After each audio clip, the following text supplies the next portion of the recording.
The Western world is in ruin and ready to collapse.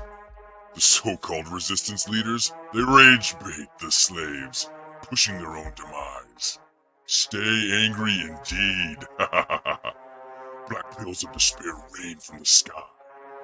No one can stop the fall. No one can stop Black Chad, demon of despair. Stop putting your emotion into it. Wait, we need to look for alternatives. What's this? For solutions. We can't just, give in to despair and this program demoralization of the West. Come on, guys. What? You're not full of rage or despair? Fine. I will imprison you in an astral dungeon and keep you away from the others. No one will hear about your alternatives or your solutions or your silly indie brands. No one cares. Despair programming must continue. What? Welcome to Forever, nerd. You haven't won, Black Chad. Oh, yeah? I'll talk to and review every indie creator I can, and we'll fight against your despair. Even the bad ones? Yes, even the bad ones. Oh. You don't get it. I'm not trapped in here with you. You're trapped in here with me! Oh. Now on with the show.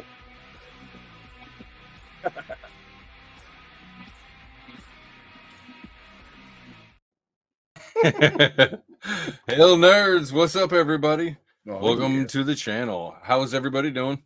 Hello, doing good. There we go. Glad to be back. Yeah. For now. Yeah, does the chair feel comfortable? You feel like back at home here or home away from home? Yeah. I'm on a lot of streams now though. I know, you're all over the place between you and Victor. It's like, man, you guys. Richard, how are you doing? Doing well. Just Nice. packing boxes, shipping things. So Oh yeah. Well, you've got Yeah, like got my email. magazine number 2 is out, right? mhm. Everything is shipping. Sweet. Are you shipping all that by yourself? Yeah. My wife helps me some, but it's been Gnarly. yeah. I've got some family to watch the kids though, so it's not too bad. Yeah. Nice. Yeah. Well, that's good then. All right. So, in case you didn't notice, I have kind of changed the format of my show. I'm kind of getting away from the just interview kind of stuff, and really, I just want to hang out. Excuse me, with like creators and get to know them that way. I really don't care about your backstories. No, I'm just kidding. No. Everybody, every show they go to, they put their spiel out there. They get 20 questions and all that stuff. And I just want to do a little something different and, like have some fun, play some games and stuff. So speaking of that, I do have, it's going to be like a Jeopardy thing. Now I haven't set up like graphics and anything cool like that because it's all like brand new. And well, frankly, I'm a busy ass dude. So I haven't got around to setting up graphics and stuff, but I do have 3 categories. It's going to be like Jeopardy. We're gonna call it nerd Jeopardy for now. I got 3 categories. It shouldn't be too crazy for you guys because you are nerds. I think you have your nerd card somewhere on your person at all times. So the 3 categories is Star Wars, tabletop, right? Star Wars. Tabletop RPG settings, and 80s fantasy movies. Oh. All right. At least 2 of those And- I could be. And it's only 3 questions in each category, so it's not like super intensive. So just relax, pour yourself a drink if you got one. I know that Greg does, so enjoy your Goldschlager. It's gone. Wow. Well, I see you're already enjoying it. I like it. So yeah, I guess let's kick it off. Which category would you guys like? We've got Star Wars, tabletop settings, or 80s fantasy movies. I'll let Richard choose. First. I guess we'll start at the beginning. Why not just go with Star Wars here? Oh, I heard of that, the trilogy about 40 years ago. Yeah. Oh no! Oh no! Guess what, Wait. nerd? George Lucas never loved you. Oh, wow, dude. Okay, wow. Chad's got an I'm attitude. sorry. Yeah, I'm sorry. You're like Chad, he's kind of he has his own 2 cents that he has to, tell us what's going on. I guess I don't know. He's kind of a dick. So, anyways, moving on. All right. So for our first category, Star Wars, we have 3 questions. I guess question 1 is for 100 points. What is this character's name is Sanskrit for warrior? Mm. To the Google. I Are can't. we allowed to cheat? I can't No. Google because my keyboard is too loud. It's Yeah. like Mechanical keyboard. No. That's so funny because we were talking before the show, me and Chris were, and it was like he was talking about how they did this at work and Yep. they had to like give all their phones and stuff. I was like, well, Yeah. Greg can't do it because his keyboard's too loud. Woo! Love it. All right. What is your guess, Mr. Iron Age Media? Sanskrit. Mm-hmm. Crud. I was going to say something like Ashoka, but I don't think that's actually a real character, if I'm not wrong, and at least not a real Star Wars character. At least nothing that I've heard of recently. So I'm going to go with another, which I guess Yoda? Who is Yoda? yeah. Bang, bang, bang. Really? I knew the answer. Pew, pew, pew, pew, pew. Oh, and by Aren't you the way, supposed to, like, Ahsoka is actually a like an old Hindu. are we supposed to buzzer in here or Yeah. writer? Like, how is this working actually? That's a great question. How about we have you guys just yell at me? No. Yes. All Okay. right. Yell at you. Whoever It's- has it's the answer more first. Like, whoever shouts the answer first, rather than any Yes. kind of politeness. We'll try that. Yeah. See, yeah. I was hoping you'd. Yeah. Okay. I was gonna say I was. Yeah, not, we got the Jeopardy Labs there in the private. If you want to. Yeah. Well, Whoa. that's for later. I found Talk that about because your I was privates. like, I know that you can do that. You can set up the whole Oh, I game see. system there. I But, see. Well, I'll use that in next time. Anyways, thanks a lot, Richard. No, well, okay, yeah, I'm so- He just wants to test trying to our help you for nerdhood. next time. Dude, this is our shibboleth test. This is to determine if we're not fake geek guys. You know, this is all right. yeah, that's what it is. Yeah, this is What this Chris is said. gatekeeping. Yep. You gotta gatekeep the hobby, yo. Yeah. All right, for Star Wars, question number 2. This character is indirectly responsible for the most Jedi deaths. Jar Jar Binks. Correct. Ding, ding, ding, ding, ding. He is in fact indirectly responsible for the most Jedi deaths because he gave power to Palpatine. Ding, ding, ding. Yay. See, guys, Thanks you, it's not Ahmed that Best. hard. What's the meat Didn't he come back? Oh shit! What's Isa do? I prefer the fan theory that he's actually the Sith Master. Yeah. Oh, dude, Darth Jar Jar. Yeah. Yeah, Yes. I agree. Misa, screw all of you. Yeah. All right.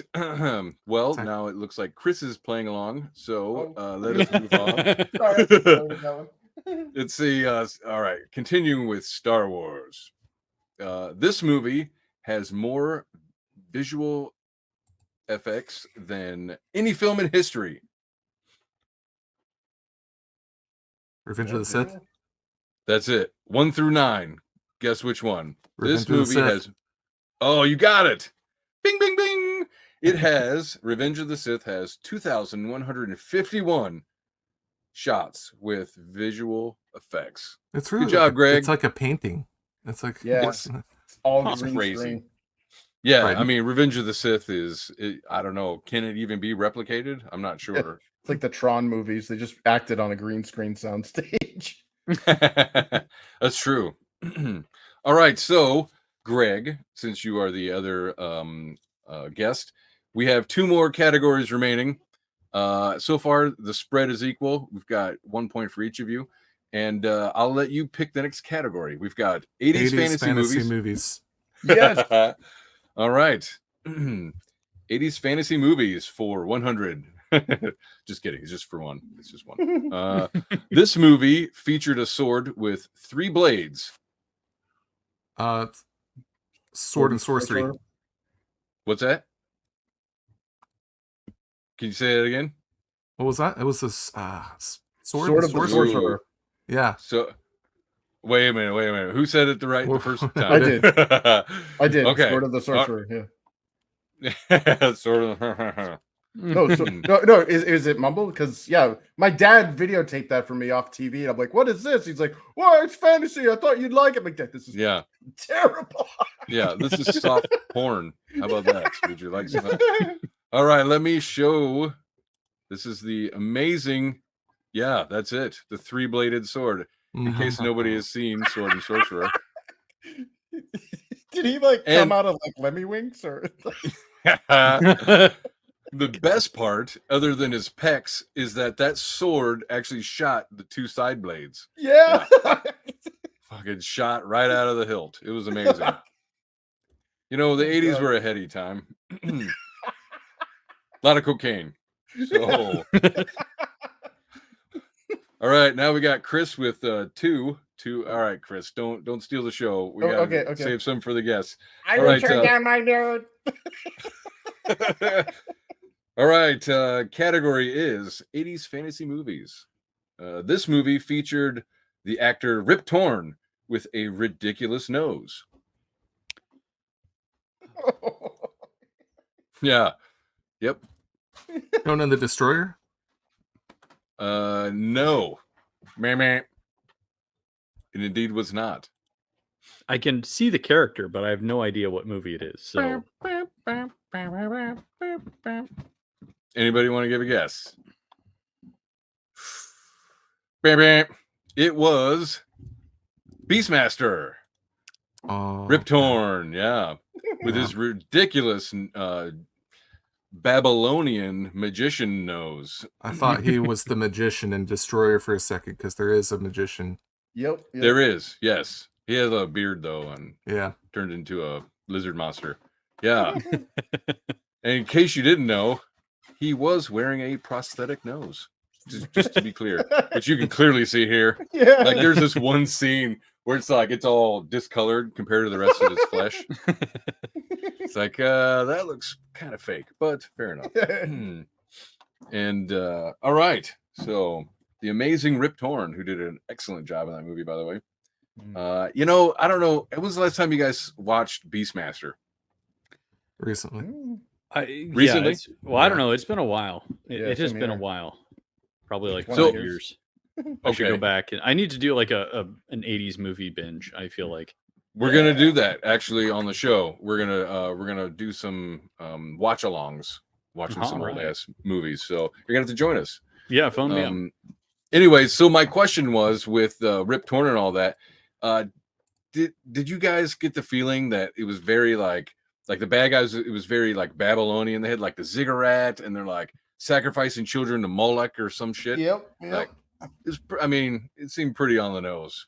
But anyways, all right. So third question. Nobody got that one. So haha, one for me. I'll take that as a Dungeon Master win.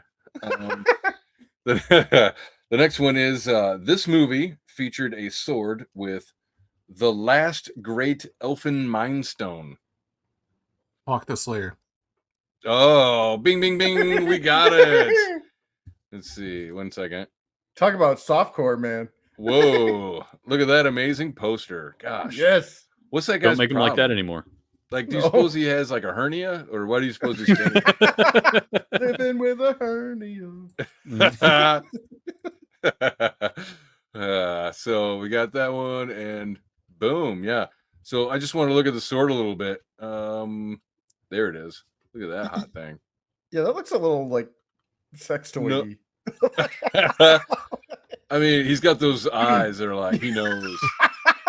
I've seen some shit. Like, And I know here how I to was use the sword. When I chose the topic, I thought you were going to choose good movies. And I was like, damn it. Those are... Nope. Yeah. Well, see, that's what you get. That's what you get for thinking I'm going to bring quality, because that's not what I'm here for. I will say this is a cool shot. I don't know if you guys can see that at all. It's glowing here. You got the little glint right there. It's kind of cool. I think he could kind of man up a little bit. He looks like he's kind of standing in a line, so that's kind of lame. But anyways, yeah, he's probably trying to hold something in his butt cheeks. But he's like, everybody's like, wait a minute, where's the real jewel? Somebody pop a cork. Yeah. Prison wallet. Yeah, Hawk did. Like, the elf that runs with him. All right, so surprise. the last of the categories is tabletop settings. Ooh. So good luck, gentlemen. All right, this setting has no native orcs and halflings were replaced with childlike sociopaths who Eberron. chronically Dragonlance. steal. Dark Sun. Dark Sun. Who said Dragonlance? Dragonlance. Chris gets it. Yes. Ding, ding, Those are ding, the ding. Kenders. Yes.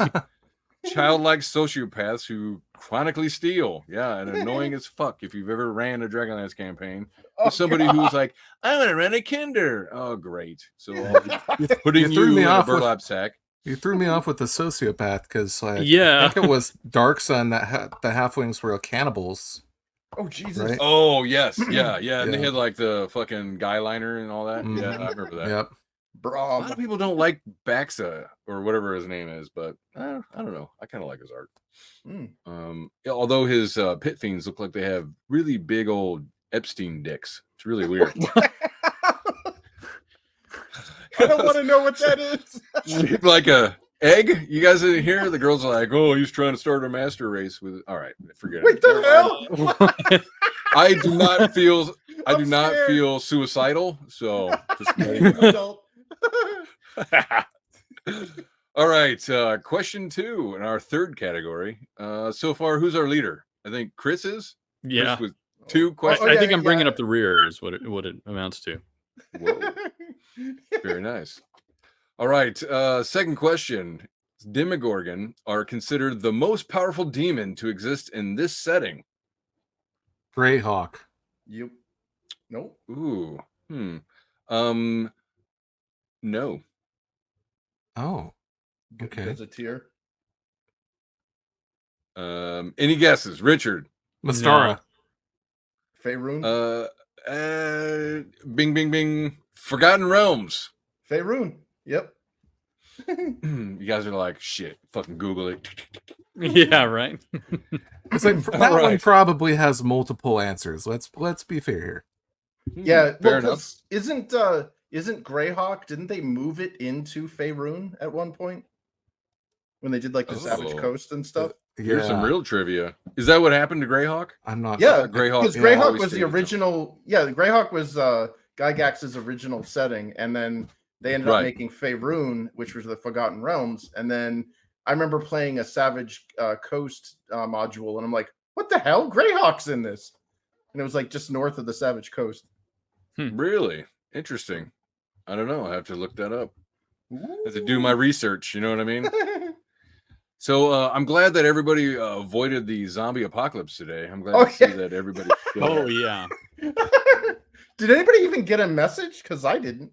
Oh, I I did. did. It was very mundane. Oh. Yeah. Everybody in my office is like, meh, meh, meh. I was like, okay, when are they gonna all transform? Because they're all jabbed. So like those movies, like there was one recently with comets that was had Gerard Butler, Greenland. Mm, yeah. That's an okay Oh. movie. But you know how they like the emergency broadcast system like pings all the people's phones that have been chosen by like the government to like survive humanity or whatever? I was like, they can't do that. Well, I guess they can. They actually Yeah. can. Thanks. Yeah. Of course they can. I mean, come on. We're talking about the United States government. I mean, Yeah. DARPA has been guiding technology for the past 20 years, so or more. Yeah. Anyways, I all didn't right. get a So, phone call. last question before we get canceled and I get hung or hanged. Lynched. This. Whoa! Well, Mm. wrong skin color. But That's fair our enough. word. I'm taking it back. All right. In the last question in TTRPG settings is This setting is set in the city of Sigil, aka the City of Doors. Planescape. Bang! I said it first. All I said it right. first. All right, we Bing, have bing, to bing, have a bing. runoff question. No, I'll Oh. concede. I'll concede. I'm not. I'm. No. Runoff question. What is the one component that is definitely needed to destroy a Tarask? Ooh, is it sulfur? I can't remember. It's been a while. Salt? I don't know. Well, shit, that's not a very good runoff question. It's a wish. You need a wish to destroy a Tarask. We destroyed Oh. one without that. Oh, it's like an extra. Really? And Was third it- edition. And third In edition. third? Yeah, because you have free actions. And so one of the players jumped up and with 500 flasks of Greek fire as a free action and just dumped it in the thing's mouth and blew it up like Starship Trooper style. I see. Unfortunately, I'm pretty sure they can just come back. They probably just can. regenerate and all that stuff. But It's a nightmare fuel. Yeah, that's fair. Richard looks lost. You all right, Richard? Yes, yeah. I'm realizing that I'm very. I need to get back into the D&D a bit. He's like, I'm surrounded by nerds. Yeah. He's like, Yeah. God damn it. It's, it's okay, Richard. Dungeons and Dragons is a harsh mistress. Yeah. Trading in all that Dungeons and time. Dragons has always been racist, you bigot. Yeah. It's always been racist, you bigot. How about that? Yep. Anyways, Orcs and drow elves. Yeah, thanks for that, Chad. So, all right, I guess our winner amongst our guests, Chris, is Greg, Aeres Chronicles. Yay! Ding, ding, ding, ding, ding. Better luck next time, Richard. Oof. Oof meter. All right. So, anyways. All right. Thanks. Next thanks for playing category. along. Magazines called Anvil. Yeah. All right, this one I can actually handle. It's Yeah. not the only thing I'm prepared to There we cover go. at this point, I think. Yeah, so what's been going on? I guess let's go around the table a little bit, Mr. Richard. Well, how's Anvil going? How's your campaign and everything? Hey, it's going well. We let's see here, broke about combined 350 backers, which is very good. And, That is good. Hit over 12K. I'm not sure where we're at now, but whenever it closed, we were over 12K. So, considering this was a much more streamlined campaign, I'm very pleased with it. Issue number 2 is fully printed and going out now. You could still get it on Dang, that's the thick. Indiegogo campaign for maybe like another day. I'm testing the store that I have set up for direct sales and also for some merch sales and just other stuff to make sure that I don't accidentally, end up costing myself money with something like shipping or taxes. But once that's done, people will be able to buy the first and second issue of Anvil magazine from that storefront, and it should be up by the time that this goes live. And Nice. I'm going to be setting up a 2024 subscription so that you can just lock it in and not have to worry about following for all the campaigns. And they're the second issue is just like perfect for the October season, in my opinion. It's got a lot of kind of fun and spooky stuff, including a certain comic from Immortal Rising that I think looks really beautiful in this printing. And I think Tell me more. No. everybody is going to really I think the color work on this printing is, I would say, a little bit better, a little bit more crisp and rich than the first one. Nice. And so you can see the first page there. Whoa, very nice. It's just looks excellent. Yeah, it does. So all right, so you did your first campaign, and I remember we talked before about some of your trials and tribulations. What are some of the differences that you did? Well, so on the first one, I was really gearing up around making a successful crowdfunding campaign and using all the, not all, but a lot of the tricks and tips and everything else that I'd seen. And that included having like options and peripherals and, all these other things that you can roll together. Yeah. And the problem that happened with that is, the magazine itself didn't get printed as early as I wanted it to because we had some issues with the printer, and I had to go back and redo a bunch of quotes. And Yeah. I also screwed up some of the shipping costs on international shipping. Oh no! And so I had to have like critical, shout out to RJ? Critical Blast for helping me out with that. He does my fulfillment.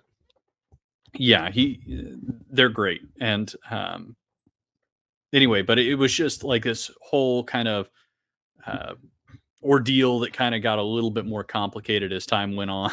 And it took me a little bit longer than I wanted to get issue number 1 fulfillment done. And I ended up having to launch the second issue while I was still, shipping packages for the first, just because of the timing on everything. Because I had to start the campaign so I could get the money, so I could buy the next one, so I could ship the next one out, because I already bought all the There's content. a few questions in there. All right. So just kind of, excuse the pun, but just kind of unbox it a little bit. The first campaign you had things like dice, right? Did you do that on this one as well? I'm sorry, say it again. You had dice like these? Yes. Yeah. Dice are still available. On this one, there was just one poster, one print, and then dice as your peripherals, your add-ons. So it was very streamlined. And I was able to keep things simple, which was great. It was, there were also a couple things that were entirely my fault with the Indiegogo campaign. I marked things as, well, these are add-on items. They don't require additional shipping. And then Indiegogo would assume that means they didn't need to be shipped. So they wouldn't be included in pack lists and things like that. So, yep.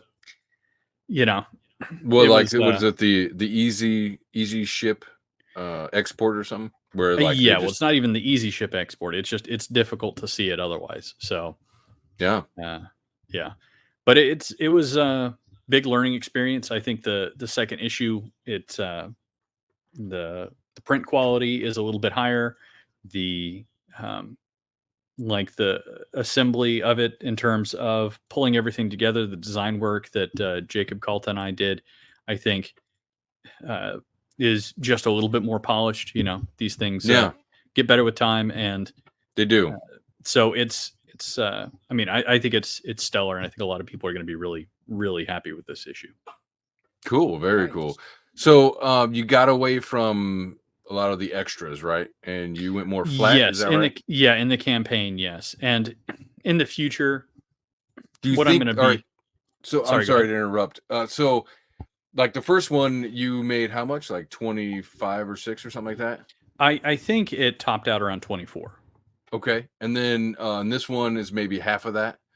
No. Yeah, it was I think it's sitting not quite to 13 right now. So I would attribute it to a couple of things. First of all, the fact that I don't have like a Razor Fist headliner on it. You know what I mean?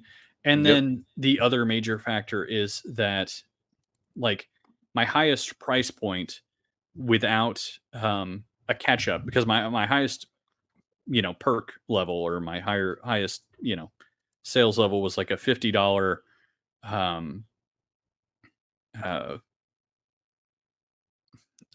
catch-up pack is what I called it. So it was that include the first and second issue physical copy. So a lot of people aren't going to get that. Aside from that, it was basically a $38 pack with various other things in it, right? So it was about $40. And the shipping for the base mag I was using media mail, so it was $30 instead of $35. So I had a little bit cheaper product, and I had just a little bit less. I was aiming for about 2/3 of the to try and retain at least 2/3 of the customer base, and we did that. So I think it's overall good, even though the numbers are down. You know what I mean? Well, I mean, like you said, you didn't have Razor Fist with a featurette in there, and he wasn't probably plugging it like he did the other one or whatever. So, I mean, that happens. Well, and it was coming out like there were just a couple of things. Overall, the second issue, I'm extremely happy with it. I think it's going to continue to sell, no problem. Yeah. Whatsoever. I think the first one's going to continue to sell, no problem as well. Nice. But it's one of those things where, you know, I'm just like, we're moving and grooving. The third issue is going to be, I think, even better.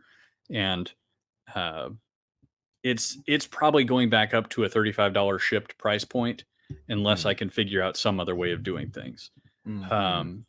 Just is that because of like weight?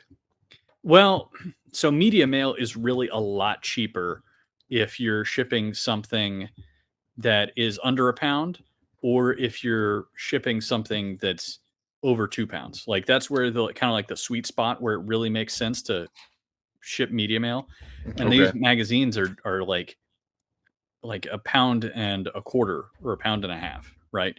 And so just right in the middle. Yeah. And so it's like, okay, I can pay $5 in media mail, and then I've got like $1.50 worth of packaging costs. And then or I can pay like a $7.50 flat rate envelope, which isn't as good in terms of quality there, but I'm not sure what I'm going to do. So I'm kind of inclined towards, or I could do like an $8 with an envelope. You know what I mean? So it's one of these things where I think at the end of the day, people want their magazines delivered to them in the best condition possible. On my stream, I don't have it down here now, but these things are in a plastic bag, like a clear cellophane bag. They're put inside of a mailer, and then that mailer is then put inside another bag. And so I'm like really trying to take good care of these. And I think at the end of the day, people would rather pay another, even if I don't have to bump it up by $5, probably another $2-3 to just make sure that they get their magazine in one piece, you know? Yeah, for sure. Yeah. So, all right. So number 3, when are you planning on that? I bumped back the release date on that by about 45 days or so, because I have a couple reasons. One is I was kind of, getting caught under the wheels of the bus here with the second issue and getting that out the door. And I didn't want to have this continuing kind of cram where I'm struggling to catch up. And then the other one is that all shipping rates increase during the holidays, and all shipping delays, and like everything becomes chaos. So the third issue is going to be the spring 2024 issue. It's going to be shipped out in early to mid-February. And I have not, I'm trying to not think about it too much until issue number 2 is completely out the door. But we've selected all of our stories. We had over like 600,000 words submitted in the fiction section, and with like over 120 some odd submissions, and we've got 9 that we've pared those down to. Wow. You guys read all of that? Woo. Yeah. And so tell me it was a team effort, because that is that's my whole day right there. Holy cow. Yeah. It took a good bit of time. But I read every single story. And it's one of those things where I think the fiction, just thanks to the competition, is really getting absolutely top tier. The comics are great. We've got 2 previews and a complete comic. I'm not wanting to talk too much about what's in it yet, but and we haven't settled on a cover or anything else, but it's all going to come together. And we will be doing advertising in the third issue, because ultimately I decided that the cost offset makes sense, and it's probably good to start setting up that kind of benefit to people, Sure. Yeah. So that people can get in and get their names out there if they want to. Let me guess. There's no editor. Oof. Damn. Man, is that right? No editor? Is that true? No. Well, right now I'm going to be working with my wife who has produced the Gatling Legacy and some other stuff. So she's going to be the editor for now. We're also going to be bringing in some additional editorial support. So, okay, right on. Yeah. Well, because Daniel kind of on a more case by case basis, essentially. Because some of these, like some stories, are not going to need more than essentially just copy editing, right? Oh, I see. Gotcha. Well, that's pretty cool. So, well, that's neat. All right. So number 3 is next spring, most likely, and not most likely. It will be out. It will be next spring. Yes. And then on top of that, so because you were like, well, I'm going to do like 4 a year and stuff like that. Obviously, like Mike Tyson said, everybody's got a plan until they get punched in the face. And now you're kind of like, you've kind of like readjusted and I took a quick step back. I would say I would have liked to try and get a third one out this year, but even then, why rush it? It would have been really crazy to try and get something out in December. Yeah. Well, not only that, but like let people enjoy what you've already put out for a second, instead of like, here's another one, and here's another one. Oh, guess what? Here's another one. Well, I'm going to try and maintain that pace for. Well, I'm not going to try. I will maintain that pace unless something catastrophic happens. If I'm able to, if I'm able to hit a certain number of subscribers, then I will be able to, rain or shine, pretty much lock in those 4 issues. And right now, that target amount is very achievable in my mind. So nice. I think that it's going to be great to have this. I mean, each magazine is, my goal is going to have like at least 20 pages illustrated in every single one, and hover right around the 40 to 50,000 word mark. So there's a lot to look at, a lot to read, and hopefully just a ton to enjoy. So yeah. Well, it's going to take me a minute because I have issue 1, and I plan on doing a review, not just of like the issue overall, but also I'd like to get into each story, maybe even review those as well, because I think that's great content. And not only that, but it'll give those writers and creators just like an opportunity, because I haven't seen anybody else do that. Like nobody is opening the anvil and doing like page by page review kind of stuff. So, or story by story. I was going to say there were a couple kind of more general overviews, and I believe that Nate Chin, who's actually in the second issue, did a review of Fleet of Theseus from the first issue. So I think his YouTube channel is Art Table Talks, if I'm not wrong. Okay. Yeah, that's well, the that one, the Fleet of Theseus, that's probably the one that I hear mentioned most often, and that was by R.H. Snow's son, right? Yes, yeah, Daniel Snow. He's that story is. I enjoy everything that's been in both issues and what's coming up in the third issue, but I really feel like he happened onto a very timely moment there, like it just very relevant to the Iron Age in terms of the idea put forth, as well as painting a very interesting sci-fi story.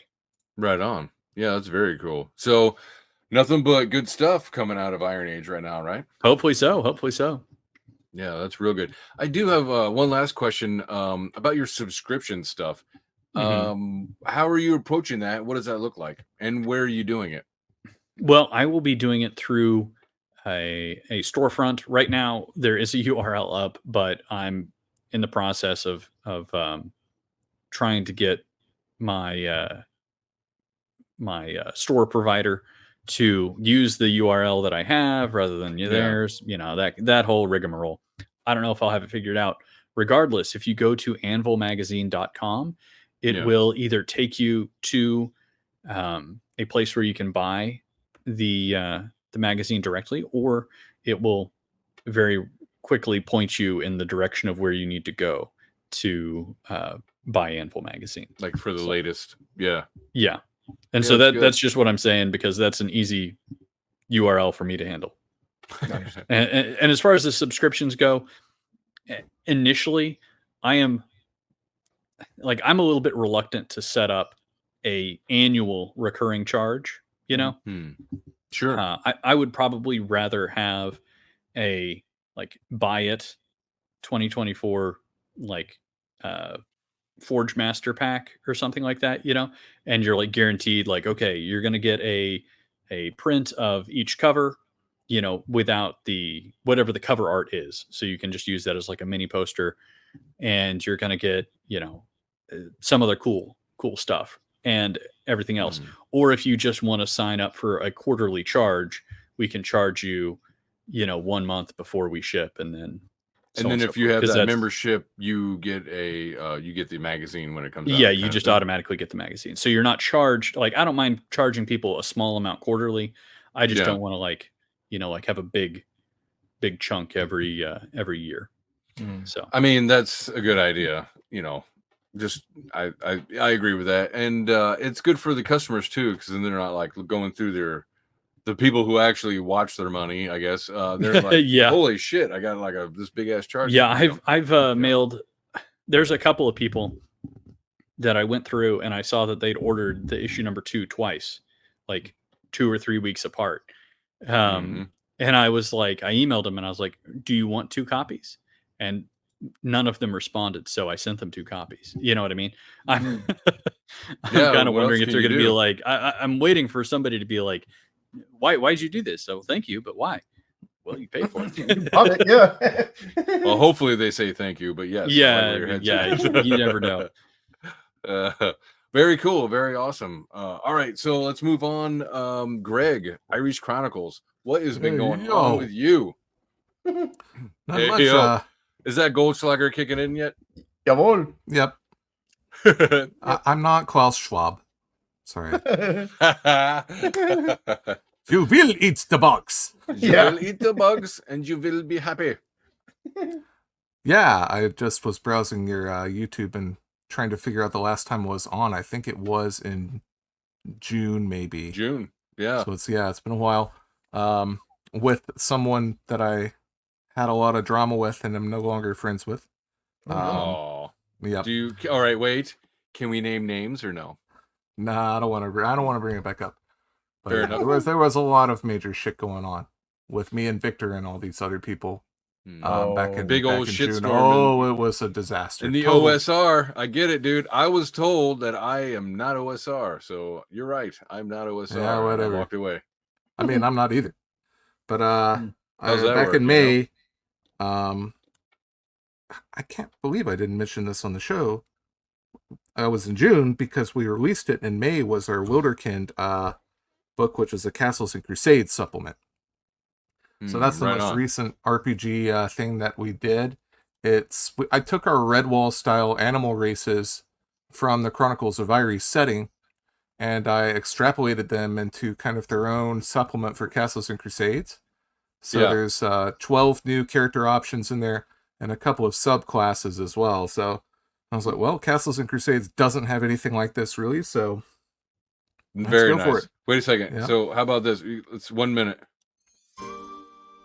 Far in the north lies a great forest of mystery, a place of strange enchantment and wonder, where not all beasts walk on 4 legs. A new expansion based on the Chronicles of Aeres, inspired by some of the best classic fantasy tales. A dozen mythical character options with unique personalities and abilities. This time for Castles and Crusades. Explore their histories, delve into their world, and choose whichever beast speaks to your style of heroic adventure. The Wilderkind, a new legend for old-school fantasy role-playing. Available now on Drive-Thru RPG, and coming soon in full-color print from Dueling Dragon Adventures.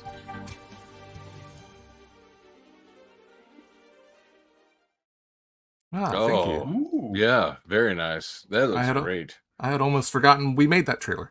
I was like, wait a minute. You got to get all your other friends to play it on their shows. I'm just saying. Yeah. It's a good little commercial. It's a good one. Yeah, I did an Indiegogo for just to fill out some, some space art, some filler art. Raised like $600. Indiegogo's not really a good platform for RPGs, unfortunately. Right. But I was happy with what I got. I got some good artwork in the book, and I've got physical copies available. I got them from Comics Wellspring. How do you like them? I've just very printers disappointed. or woof. Oh Right? no! Oh yeah, they fucked up my order like 5 times now. Oh no! Like 5 times in a row. And I'm Oh, like, dudes, shit. what are you doing? Like, they sent a comic that was not our comic. It had a cover, but it was somebody else's content. Oh no! What the hell? Yeah. They sent miscut. The first Wilderkin batch was completely miscut. It had like white borders, and they're like, I don't know why the printer didn't see this. I'm like, maybe he's not doing his job. Yeah. You're supposed to That's like, and there's like money. multiple other. They screwed up the colors on one of our books. Completely messed up the color saturation. Your color saturation is too dark. I'm like, no, it's not. You're the printer. You're supposed to. It's your job to print. Like, I don't know. I just got very frustrated with them. But eventually, they will get it right if you keep sending it back and be like, why did you screw this up? Why did you mess it up? Oh my gosh! Yeah. What Yeah, an absolute That's hassle. hurting them. Like as like that level of incompetence is killing Comics Wellspring. Like that's, I mean, sure, it's harming you, but it's like you're just basically, I'm paying for this shit. And you send it back, and it's like that's all their like raw materials and resources. Like, I think they're just I think they're too big for their britches. I think everyone uses them, and they don't have enough expertise to handle that kind of volume. Right. Yeah, it probably is one of these cases where they grew, and then the actual competent people either became incompetent due to volume or left because they went, I don't want to deal with this.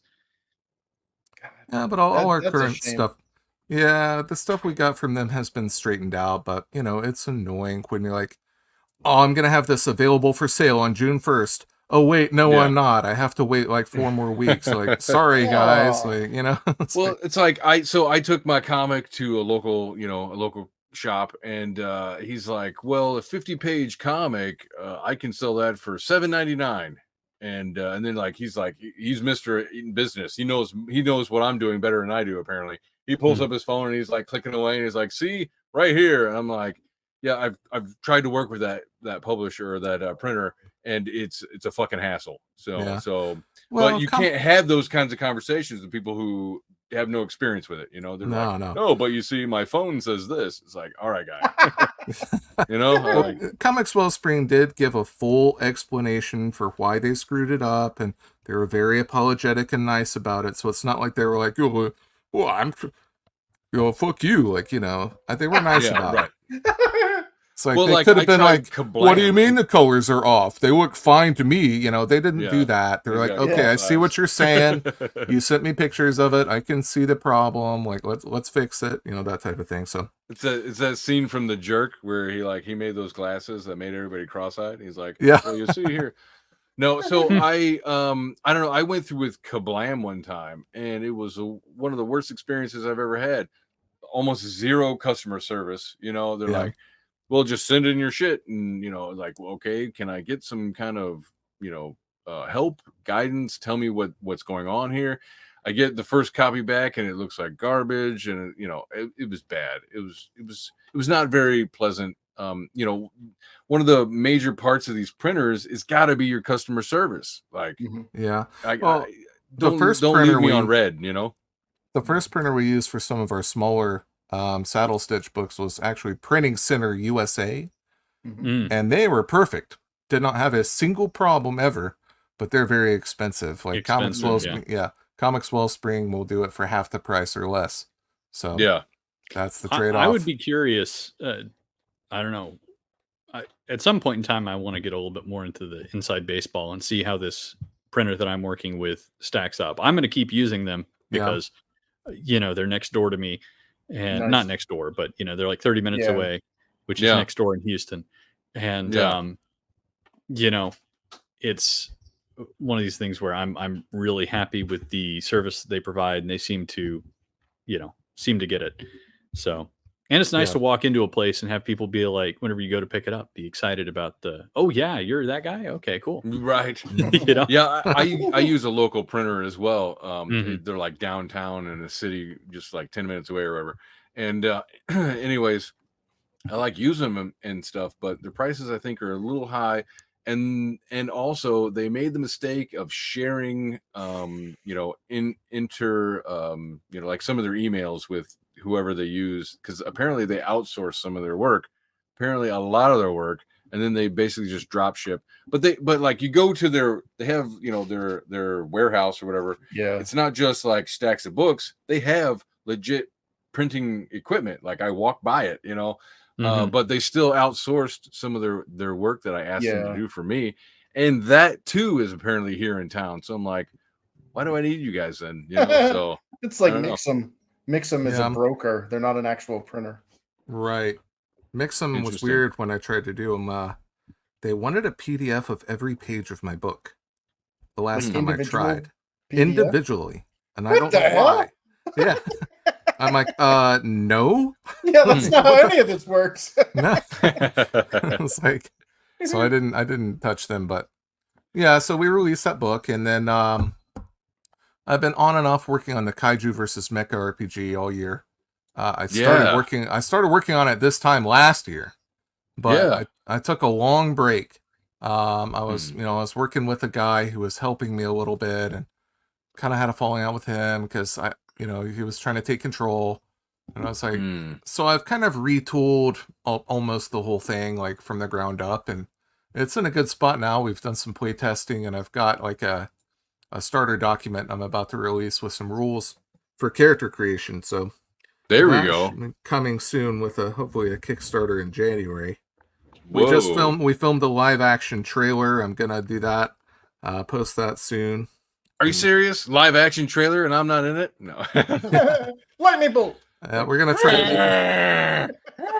See, I can do kaiju. It's fine. We're gonna try and make it go viral, like the old Cloverfield trailer.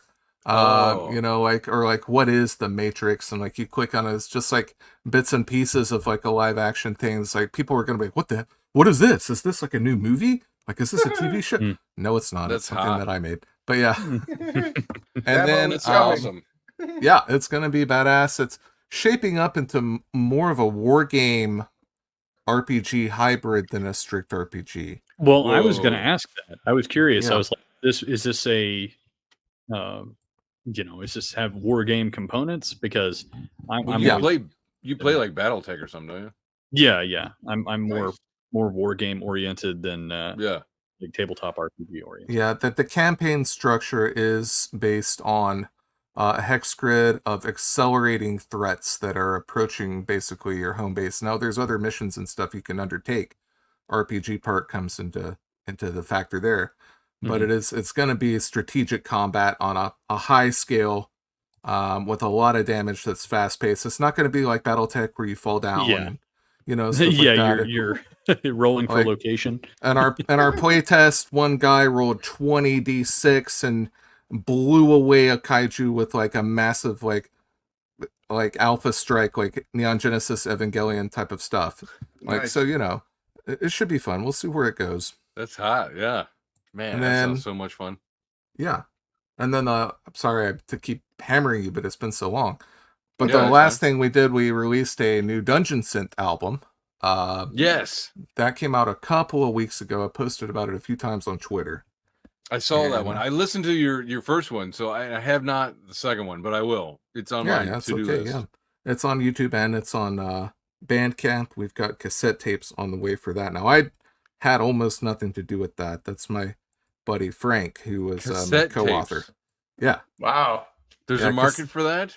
Retro. Yes. cassette tape trading is a massive, massive thing in like the Whoa. synth ambient black metal type of like world. Like people have like shelves, collections of different tapes. It's like a big thing. That's so Believe it cool. or- yeah. So I was at a local thrift store, and they had a little like plastic case. It was the cassette audio version of Phantom Menace. What? And I almost bought it. I'm like, first of all, this is ridiculous. Like, how the fuck was this ever made, right? And then I'm like, I bet you there's a nerd who will pay through the nose for something like this. So yeah, I'm gonna have to run back and get it. I wasn't there for that. I just saw it and I'm like, what the fuck? And then put it down or whatever. But yeah, if you're saying there's a giant cassette audio group out there, maybe I should look on eBay. It was Just saying. vinyls, and I guess it is still vinyls. It was in the- vinyls in the underground, but vinyls are extraordinarily expensive Mm. to Yeah. have printed, even in bulk. Even if you ordered like 500, it's Yeah. still like $15 per vinyl. Like it's Oh, ridiculous. damn. Yeah, Even- it does even not from scale China. down. Thought It does comics not. were bad. mm-mm. So tapes that- are, I guess it's kind of gravitating towards tapes because next will be CDs and then it'll be Well, MP3. there's Yeah. next. I'm already seeing some people do CDs as a Yeah. physical media offering as well. Exactly. Gonna go dust off my CD collection. Yeah. I mean, I think Little that tower. I think that some of this is just like each one has its own kind of feel to it, right? Which Right. is a very odd thing that I don't think I would have thought about. But vinyl has that sort of yuppie air to it, and then cassettes have their own like mixtape, and you can do that, and it's like a very retro feel to it. But then CDs are kind of like the last physical media that you had that was reasonably durable. It's not like it degrades as quickly as Yeah. cassettes and so on and so forth. And It's And it much really, cheaper than vinyl. it really boils down to the fact that people don't want their media to disappear. Hmm. Mm. They don't Yeah. want it to vanish from the ether of the internet forever because of a licensing agreement or a website goes down, they can never find it again. Physical Yeah. media is still in the hearts of a lot of people. Mm-hmm. Yeah. It's true. Yeah, Mm. I mean, once they realize that, oh, wait a minute, all these corporations, they're just going to own it digitally and stream it to you. That means that you don't have to own anything. Sure, you don't have You to buy own nothing. anything. You don't need to buy a $20 CD anymore. You can just like stream it online or whatever. But at the same time, they can take it off or they can change it. Yeah. They can Yeah, censor Yeah, it. yeah. and they Try to can- find the 1984 original it. version. Try to find the original version of Money for Nothing by Dire Straits. Really? Yeah. Why is And, that? like, You want me to sing the line? like, in the Oh, RPG shit. world especially, you have this idea of this modern RPG tabletop or war game player that has their laptop, or they have like some kind of like LED tabletop, virtual tabletop environment. But everyone I talk to is like, I don't want the PDF. I want the book. I want the book at my table. I want the feel of the paper. I want to flip through and see the artwork. That's just, Yeah. I want the book for the rules. Yeah. I want an iPad with flex sheets for whenever I have to calculate 5 different locations for armor damage on my Yeah. map. That's exactly. Yeah, it's true. It's funny because like my table plays 3-5 right now, and yeah, I have a library of about 23-5 books, and we'll still look up everything. Like it's so Mhm. funny. Like we have the physical books, but like if a question comes up, people are like, okay, what's the answer? At the same time, if we have the book, because there is a lot for 3-5, you pull it down, you pull it out. But at the same time, you just search function everything way quicker on the PDFs and stuff. But we still like those physical books. Like our monster manual, I have held together with Gorilla tape. Yeah. They're like opening it up so much. But That's how my I still second love it. edition book is. My player's handbook for second edition. Yeah, I believe Which it. is And still my my favorite kids edition. love it. Like my kids will love to just open the book and sit there and just like look through it and flip through it and oh, what's this monster? So it's just physical media is not dead. Yeah. As much as they are trying to get rid of it. And Iron Age is, that could be something too, as long as all the roadblocks with distribution and advertising and printing, if those can be ironed out, like maybe we could enter a new renaissance. Well, I think maybe this is my optimism speaking too much here, but I felt for a while that Bring what it. with 3D printing and everything else, that like this kind of low volume, high quality, just in time manufacturing is going to come back in a way that, we're not going to have like the American, auto factory return in the same way. Like we're not going to have these huge uh, job centers like that. But I do think that manufacturing is going to start coming back over here because you have these quality issues, just kind of like what you're talking about. It's like if you have a problem, it's not a 2-day problem or a 3-day problem or 1 week. It's the entire shipping time that it takes to get to you, and then enough time for them to realign, and you're one of hundreds of customers that they're running through in a week or a month, and then you got to wait for the shipping to happen all over again. I think that's there's time value of money, and I think that's going to start coming into play with a lot of these things where you might have to pay a little bit more, but you are getting something that you actually want, and that it's going to be it's going to be quality. I think that there's a real space in the market for that in just and it's everything. convenience of service. So like Mhm.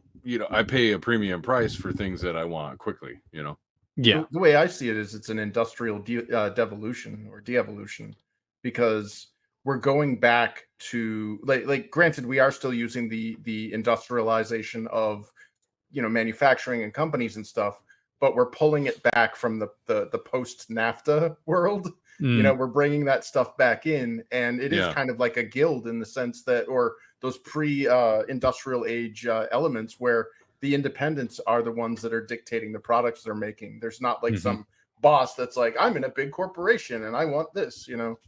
Well, it's like Richard said, with NAFTA, all of the manufacturing, a lot of manufacturing left America, right? Yep. Mhm. And that needs to come back. and now, because I work in manufacturing, I will say that there with this ESG garbage and all this other stuff, No. there is a growing competency gap, and I will say that all this, diversity hires and inclusiveness is going to create it. Don't forget, Marxist revolutions never fail. Okay, all right. Okay, Black Chad is still listening.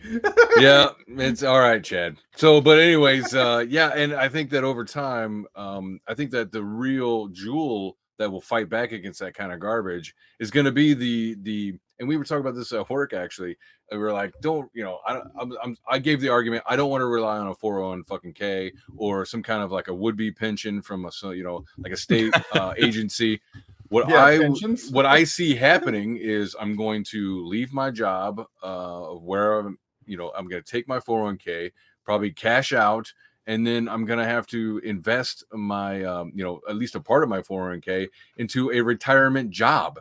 Like I'll have to retire making my own independent company or whatever. And I think that there will be a lot of people doing that, and some of that will include the print on demand kind of parts, with 3D printing and stuff. I agree. I think that it is a future. Well, and I also think that to touch on what Chris said about a de-evolution here, I think that we've already regressed dramatically. There's a YouTube channel that I just kind of half watch about, like, I can't remember what, I think it's like Matt Reisinger. It's like build practices, and he's a builder, and he talks about quality building. And one of the things that he does is he works with like this institute that's trying to restore old buildings. And these are like genuine artisans that have to relearn how to make windows and things this because they are not made the same way anymore. The double pane glass really changed how windows were made, and now all windows are fully disposable. They only last for about 20 years, whereas old windows last hundreds of years, or could last 100 years. And then all you have to do is go in, do a little bit of woodwork, and they're good for another 100 years if you know what you're doing. And so I think that like quality has kind of just completely flown out the window. We talk about it in whether it be comics or books or movies or whatever else.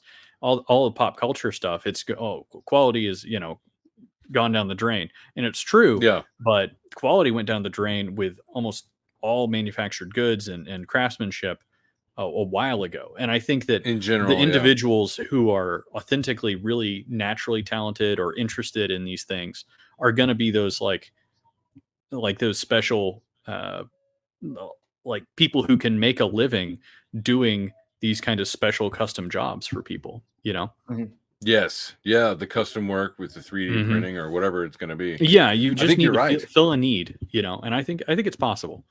I think it's probable even.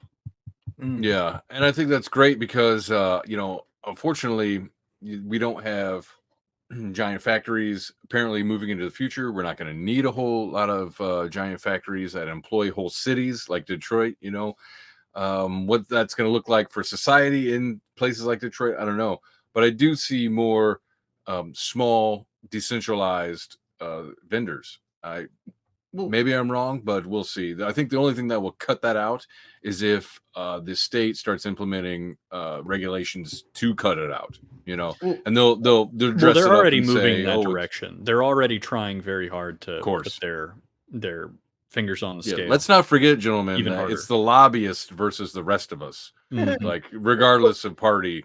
Ultimately, though, I like if you were to ask like a futurist view, like not just like what we're seeing in our immediacy, but like 10, 15, 20 years from now, ultimately it's going to come down to raw materials and everything else will be inconsequential. I think what we'll be seeing is digital purchases that can be used to be printed on location at your house, where you'll have a 3D printer or 3D mill, an assembly robot, whatever the hell we have. It'll be like the new garbage disposal or a wash machine or some other appliance. I've heard this. Like I think the real kind of issue will be in being able to break down and recycle components of things that we've already made. But like, say for example, we've got a book, we've got a magazine or something, and you want a physical copy of it. In the future, and I'm hoping this is my optimistic view, which is weird because I'm a pessimist, but like is the idea that there will be a machine that will saddle stitch or perfect bound or whatever a book for you. And you will just go online, get the PDF or whatever, and then drag it and drop it into your machine. And then just like our 3D printers right now, and it spits it out like a bank teller. There you go. There's your book. I like it. First of all, I'm glad I never dated a bank teller, but sorry. So, all right. I don't know. I think that's a pretty good positive stop on this show. What do you guys think? Do you have any last things that you'd like to say? Good to go here. Thank you for having me on, even though I don't know anything about 80s fantasy movies or tabletop settings, apparently. No. Hey, you got the Yoda question. You're fine. Yeah, through well, anyway, yes, I knew that one, obviously. Definitely not guesswork. No, not at all. So, all right. I guess what's up? Well, yeah, I mean, I guess if I got my stuff too. If you want to check out Infinitale Chronicles at infinitaalechronicles.com. We got a website up. First book's available on Amazon. First and second book. First 15 pages are free previews. So that way you can determine whether or not you want to spend money on it, which is always nice to get that nice sampler taste before somebody asks you for money. I like that. I'm gonna have to try that. Well, the whole a few pages for free kind of stuff. That's a great sales point. Like, why not? Yeah. Sweet. Yeah. And yeah, check it out. Thanks. So, all right. I guess thanks for coming. I really appreciate you guys showing up. And I didn't have to threaten you guys or nothing. You guys are like, sure, I'll show up. Just kidding. Not this time. Yeah, not this time. All right, I guess and until next time, enough talk. Enough talk.